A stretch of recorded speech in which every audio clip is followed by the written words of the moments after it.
Hi, my name is Star, and today I'm going to talk to you about a few things that I wish I knew when I began my witchcraft journey, as well as a few things that I think will help some of you out. So, the first thing is to cross reference your information when you are beginning. So, by this I mean when you go online or you're on TikTok, Instagram, or you're scrolling on Google, all of the information that you find, especially when you're looking at things like correspondences for herbs and things like that. Once you've found some information, cross-reference it with other websites, other TikToks, other Instagram posts, other books, however you want to find your information, cross-reference with other things to make sure that what you're reading is correct. People absolutely love to give misinformation, especially on things like TikTok. As much as I like TikTok, there is so much misinformation, and you have to make sure that you are kind of getting the correct information. So always look at other sources and don't trust just one person. I also don't recommend getting your information from the same place. So if you're a person, maybe you're getting all of your information off of TikTok. You want to be getting information from lots of different types of sources, from, Instagram, websites, from books, different formats, because I find that when you use one specific thing, one specific app, a lot of people tend to pick up the same information from each other. A good way to make sure that you are cross-referencing properly, I would say use different forms of sources. Another thing is don't just trust TikTok. I'm talking about TikTok specifically because the things I have seen on there drive me mad. There is a lot of misinformation on TikTok. There's also a lot of correct information on TikTok. But a lot of people on TikTok are very extreme. They'll tell you you're cursed or that you've done something wrong when you haven't. They'll make you feel insecure about things that you've done in your practice, when in actual fact, a lot of the time, you have not done anything wrong at all.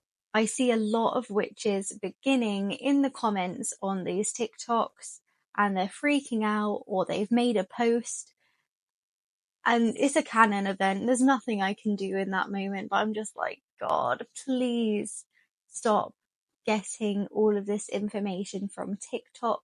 You are not cursed. You have not been hexed or jinxed. You are fine. Unless you know someone that is out to get you and they are a witch and all that, the likelihood is you are absolutely fine. That's not to say there isn't good information on TikTok, because I really do like TikTok. I like finding spells on there and things like that. But I find that when people are just giving you general information, or even find like warning posts, like warning, this is going to happen and it's going to ruin your night on this bloody evening, or something silly, things that are intentionally meant to scare you are a lot of things I find on TikTok. Great things on TikTok are things like spells and like people's rituals. I like to follow people's witchcraft practices on TikTok rather than getting genuine advice on TikTok. So the next one is that you need to be specific with your spells, and they don't always happen the way you want them to. By this, I mean, don't use broad statements, because I could do a spell and go, I want to be successful. There are a lot of ways a person can be successful. So if you just say, I want to be successful, you could have a lot of different outcomes, and it might not be the outcome that you want. It could be career, it could be financial, it could be emotional. There are so many ways to be successful. Let's say you are looking for a successful career, then you need to specify in that spell that that is exactly what you want your success to be, and you need to know how you want that to happen. Using broad terms leaves a lot of room for error. Also, things are not always straightforward, even with spells. There will always be obstacles and hurdles, and a lot of the time, spells are not going to be just that direct. Things do not happen just like this. They take time and there's effort. You have to make effort for your spells to work. You can't just do a spell and expect it to happen. You have to put in the effort to get what you want out of it. The next one is that you do not need so many tools and herbs and essential oils and crystals. You don't need a single tool to start witchcraft. And don't get me wrong, I know I have a lot of things behind me. They are things that I have been collecting since I was about 11 years old. Tools are helpful. It allows you to almost extend your energy through a tool. That's all they are, tools. The energy and all of the work comes from you. It comes from within. You can manifest whatever you want just using yourself. You are the tool in witchcraft. You can have all these things like tarot cards and wands and herbs and essential oils and crystals, but until you learn to work with your own energy, they don't mean anything. This is one of the reasons why a lot of spells for beginners are basic candle spells or things like that.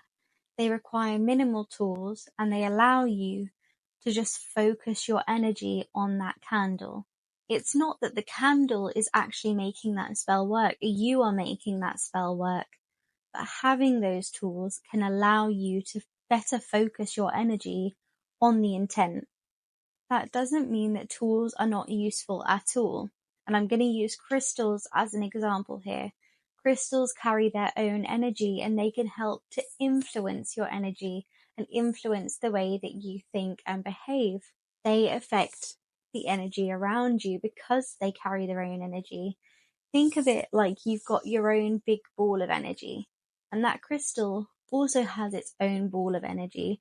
When you hold it, it's bringing its energy into your own. It allows you to help feel and understand that energy and use it in your spell work. But that doesn't mean you need them either. It's personal preference, and they take time to build up. You're not going to have a whole collection of tools in a day. I found that mine took years and years to build up, and that's completely fine. You also don't need to buy all of your tools. Tools can be homemade. This is a wand that my dad made for me many, many years ago, and I treasure it more than a lot of my other tools. Doesn't mean I use it all the time because personally, I don't actually use wands very much at all, but I still absolutely love this thing. Any kind of tools really can be handmade, whether it be bowls on your altar or incense holders, candle holders, wands. The possibilities of what you can make for your witchcraft are endless, and there are so many tutorials online to show you how to make these things. The next thing is that witchcraft is not all about spells. A lot of people get really focused on spells when they start witchcraft. I suppose you see lots of people with their beautiful altars and these pretty candle spells, and it looks fun, and it is fun, but also there are a lot of different ways to use witchcraft. For example, meditation, yoga, focus on just calming yourself, visualization. They're all parts of witchcraft, and they're not spell work, but they are a great way of working on yourself and your own energy. Another one is cooking. For example, putting herbs into your meals that have different correspondences. You stir clockwise to bring things in, and you stir anti-clockwise to banish. You can do the same with a cup of tea if you like. Learning is all a part of witchcraft. You don't have to use all of the tools to do witchcraft. Learning about them taking things down, learning about crystals and herbs and essential oils. Actually taking the time to educate yourself is incredibly important, especially before you start spell work.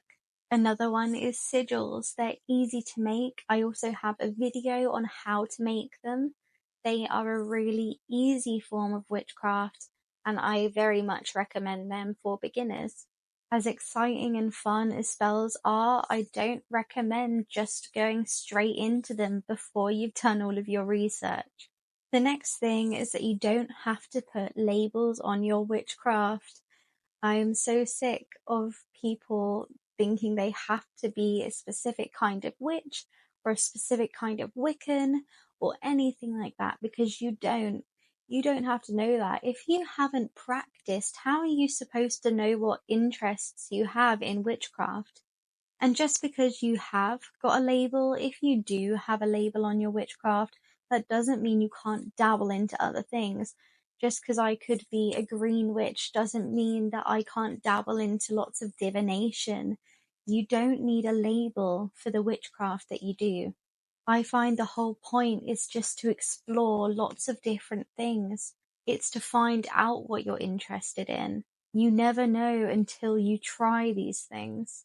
I find that if you do put a label on it, it almost limits what you allow yourself to do. I just say I'm an eclectic witch because I dabble in lots of different things. Another thing is that witchcraft isn't something that always has to be positive, that makes you always feel positive. I know that might sound a little unusual, but I find that witchcraft helps me dive internally. It helps me figure out my problems. And sometimes witchcraft, especially things like meditation, visualization, they don't just help in your practice, but they help you find things out about yourself. It's not always a pretty journey, but it helps you.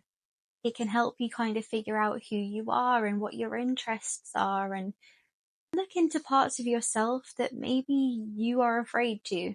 It's scary, but it's not a bad thing. I believe it's called shadow work. I don't put lots of labels to things, but it's a way of looking into yourself and going through the parts of yourself that you're a little bit afraid of or unsure of, or that make you feel negative. And that's allowed and that's okay. You don't have to feel positive about every single thing.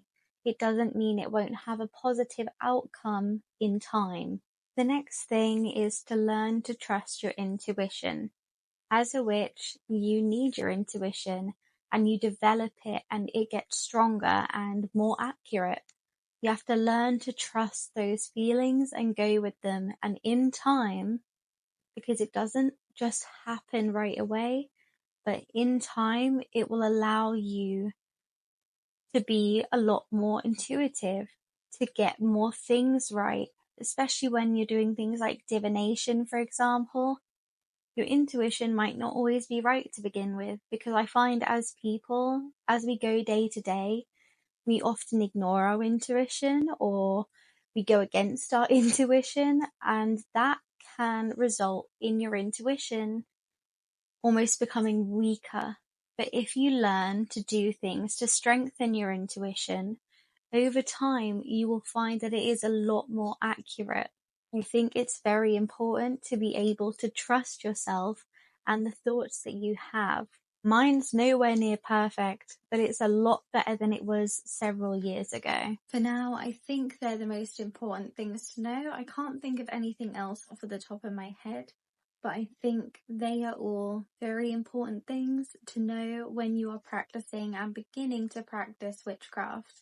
Also, I just want to let you know, if you didn't see my last video, I will be starting to do my own kind of witch kits, spell kits, different things on Etsy, things made of resin, just some witchy things. And if that is something that you're interested in, stick around because I will be starting that up soon. Thank you so much for watching, and I will see you in the next video.